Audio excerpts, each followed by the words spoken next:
Hello, welcome to another devotional. I'm Ben Hess, and this is actually in my dining room this time. Welcome to my dining room. I wanted to share a little devotional for you guys.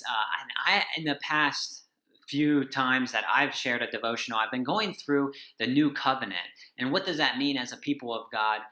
Just how do we think about the new covenant and what does it mean for us in a lot of ways? So I wanted to share again from what this new covenant that we as the people of God are in with God, what that looks like. And so the next section that I wanted to explore is from verse 11 of Hebrews chapter 8.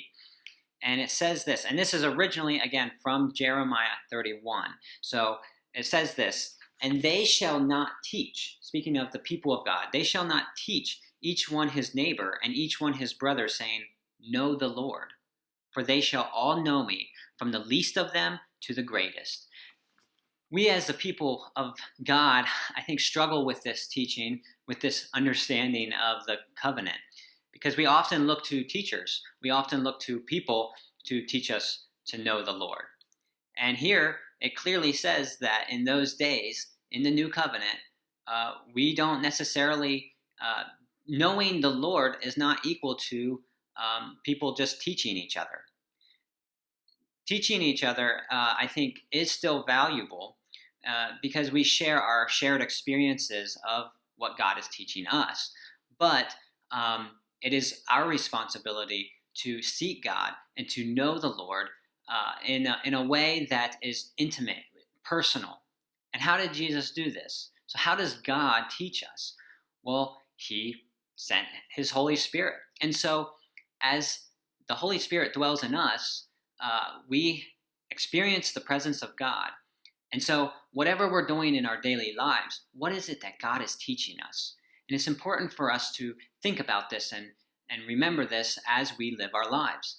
Asking the question to God, what are you teaching me through this experience? And I think, I can't help but think right now with coronavirus, right? What is God teaching you in this moment about him? Not about just you, but about who he is and his character.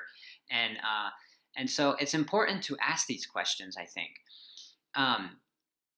One thing I wanted to just touch on a little bit was that in the context of this new covenant, when it was first heard, it was to the nation of Israel, and it was talking about how they were in exile away from the temple in Jerusalem.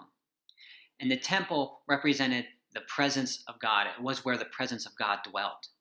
And as we now, as believers, we believe that we have the presence of God with us through the Holy Spirit. And so we can experience God right now.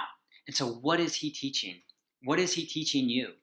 And I just want you to ask those questions and go forth in confidence, knowing that you can know the Lord and know him more and deeper as time goes on through your experiences. So for now, that's all I have. See ya until next time.